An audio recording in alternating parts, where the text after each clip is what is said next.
हैं तो कहीं ना कहीं वकील जो है वो बचने की कोशिश करता है और यहाँ पर ये कोशिश सौलत हनीफ के द्वारा भी की जाएगी। लेकिन देखिए आज का दिन कितना बेहद कितना महत्वपूर्ण है दरअसल कि किस तरीके से सौलत हनीफ, जिसकी सिर्फ 12 घंटे की रिमांड जो है वो धूमनगंज पुलिस को मिलती है और ऐसे में धूमनगंज पुलिस के पास कई सवाल है, सवालों की एक लंबी लिस्ट है और ऐसे में उन्हें वो फोन भी बरामद करना है जिसका अतीक अहमद उपयोग करता था। लेकिन रिपब्लिक भारत ने आपको वो बिल की कॉपी भी दिखाई थी किस तरीके से जो लैंडलाइन नंबर था उसका भी इस्तेमाल किया जाता था कि उसके माध्यम से जो रंगदारी वसूलने का काम था, जो लोगों को धमकी देने का काम था, वो भी किया जाता था।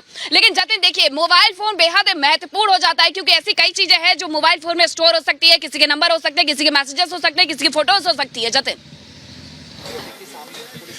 जी बिल्कुल, देखिए तस्वीरों में आप देखेंगे कि आप खान सौलत हनीफ को तस्वीरों में देख सकते हैं, काले रंग के दरवाजे के पीछे वो खड़े हैं। तो ये तो कहना बिल्कुल सही है कि सर्च ऑपरेशन जो खत्म हो गया। आप तस्वीरों में देखिए राजेश मौर्य एसएचओ उनसे बात कर रहे हैं। ये देखिए तस्वीरों में खान सौलत हनीफ आपको साफ तौर पर नजर आ जाएंगे। अब उनको दोबारा यहाँ से वज्रवाहन में बिठाया जा रहा है और आगे जो मूवमेंट है वो यहाँ पर की जाएगी और बेहद पुलिस का सुरक्षा घेरा, पुलिस कर्मियों को देखेंगे वो लगातार पीछे धकेल रहे हैं और नजदीक जाने नहीं दिया जा रहा है। और आप देखेंगे कि वज्रवाहन में खान सौलत हनीफ को यहाँ से ले जाया जा रहा है। उनके घर पे रेड्स कंडक्ट की गई थी और रेड तकरीबन 25 मिनट के आसपास थी। अंदर 25 मिनट के आसपास खान सौलत हनीफ रहे हैं और आप देखेंगे कि वज्रवाहन में बाकायदा ताला भी लगा दिया गया और अंदर आपको खान सौलत हनीफ बैठे हुए नजर आ जाएंगे। आपको नजदीक से दिखाने की कोशिश करते हैं और उनसे बात करने की कोशिश करेंगे। हनीफ साहब कुछ बोलेंगे आप कुछ बोलना चाहेंगे? आप देखेंगे कि पूरे तरीके से पैक है और ये बैठे खान सौलत हनीफ कुछ भी सवालों के जवाब देने से वो बचते हुए नजर आ रहे हैं और पुलिस टीम अब यहाँ से आगे बढ़ रही है। हालांकि जो बॉक्सेस अंदर लेकर गए थे उनको भी चुपके से जो कवर्ड करके, आप देखिए हाथ में बोरी है, उनके पीछे वाली गाड़ी में हाथ में बोरी है और उसी में जो सबूत है वो वहां से रिकवर किए गए। अब हम इनको चेस करेंगे और जानने की कोशिश करेंगे कि किस तरफ ये जा रहे हैं। आपको बता दें कि 3 प्रेफरेबल लोकेशन थी, एक उनका खुद का घर जो हमने आपको तस्वीरों में दिखाया और उसके आगे और किन किन लोकेशंस पर खान सौलत हनीफ को ले जाया जाएगा उसकी हम आपको पल पल की जानकारी देते रहेंगे। हम अपनी गाड़ी में बिल्कुल बैठ गए और अब फॉलो करेंगे। आपको बता दें कि बेहद महत्वपूर्ण इस लिहाज से भी है। बिल्कुल आप तस्वीरें लगातार सौलत हनीफ की दिखा रहे हैं कि किस तरीके से वहां पर एक जो बोरी है वो लाई जाती है, एक डिब्बा जो है वो लाया जाता है और उसमें उन तमाम सबूतों को रखा जाता है, इकट्ठा किया जाता है जो सौलत हनीफ ने अपने घर में ले जाकर के कहीं ना कहीं पुलिस को सौंपे होंगे।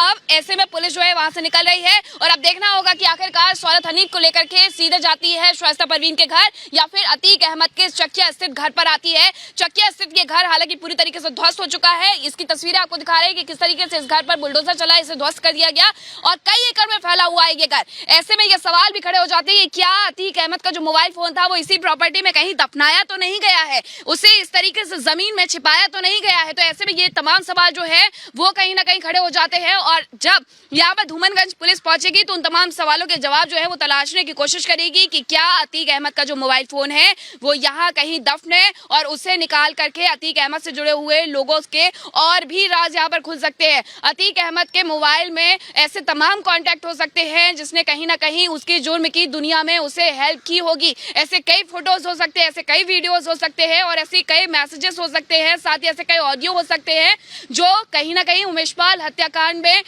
एक बड़ा अहम सुराग हो सकते हैं और साथ ही कई और चीजों का खुलासा भी उसमें किया जा सकता है। इसलिए पुलिस के लिए बेहद महत्वपूर्ण है कि अतीक का जो मोबाइल फोन है उसे किसी भी तरीके से बरामद किया जाए कि आखिरकार अतीक का मोबाइल फोन कहाँ गया। आसमान नहीं खा गया, ना ही जमीन निकल गई, कहीं ना कहीं छिपाया गया होगा और यही वजह है कि धूमनगंज पुलिस का जो फोकस है वो अभी सिर्फ और सिर्फ इसी बात पर है कि अतीक अहमद का जो मोबाइल फोन है उसे बरामद की जाए। हालांकि एक लंबी लिस्ट जो है वो सवालों की फेहरिस्त जो है वो तैयार की गई है और ऐसे में उन तमाम सवालों के जवाब जो है धूमनगंज पुलिस तलाशने की कोशिश कर रही है। लेकिन देखिए समझिए कि 12 घंटे, सिर्फ 12 घंटे और इन 12 घंटे में ऐसे तमाम सवाल है जो धूमनगंज पुलिस देखिए अभी जो काफिला है वो लगातार आगे बढ़ रहा है और तस्वीरों के जरिए आपको समझाने की कोशिश भी करेंगे। कोई 3 प्रेफरेबल लोकेशन थी, उनमें से एक लोकेशन को पर अभी पुलिस यहाँ पर पहुंची थी, लेकिन उसके बाद अब जो गाड़ियां हैं वो आगे की तरफ बढ़ रही है तो संभवतः कि वो जो काफिला है वो अतीक अहमद के घर जा सकता है क्योंकि जिस तरीके से पुलिस ने ग्राउंड दिए थे कोर्ट के अंदर उसको अब जमीनी स्तर पर पुख्ता करने की जो बात है वो यहाँ पर की जा रही है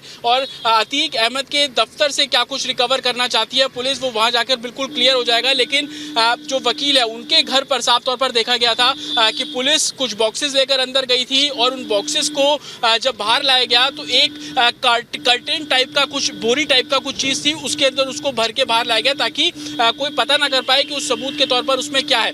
लेकिन पुलिस को ये बिल्कुल जानकारी थी और आप देख भी सकते हैं कि 30 मिनट से कम का भी समय पुलिस को लगा अंदर रेड्स करने में। तो ये बात तो बिल्कुल साफ थी कि पुलिस को पता था कि जिस चीज की वो तलाश कर रहे हैं वो चीज कहां पर रखी है और वही जगह पे जाकर रेड्स की गई और रिकवरी वहां पे की गई। आपको बता दें कि एक पूरा प्रोसीजर होता है, अगर आप किसी के घर पर रेड्स करते हैं तो कोर्ट की परमिशन होनी चाहिए और कोर्ट की परमिशन लेने के बाद जिस घर में आप जाते हैं तो वहां पे विटनेस भी होना चाहिए। तो यही वजह थी कि अतीक के जो वकील है उनको साथ में पुलिस लेकर पहुंची, जो वहां से रिकवरी की गई, उस रिकवरी पर साइन बाद में बिल्कुल कराए गए होंगे कि हमने आपकी मौजूदगी में ये सब चीजें यहाँ से रिकवरी की है, क्योंकि ये स्टैंडर्ड प्रोसीजर है और इसी प्रोसीजर को आगे कोर्ट में फॉलो भी करना होता है। तो आपने देखा कि 8 से 9 पुलिसकर्मियों की पूरी टीम थी। दूबनगंज थाने के जो पुलिसकर्मी है, जो SHO है, वो खुद इस पूरे ऑपरेशन को लीड कर रहे थे।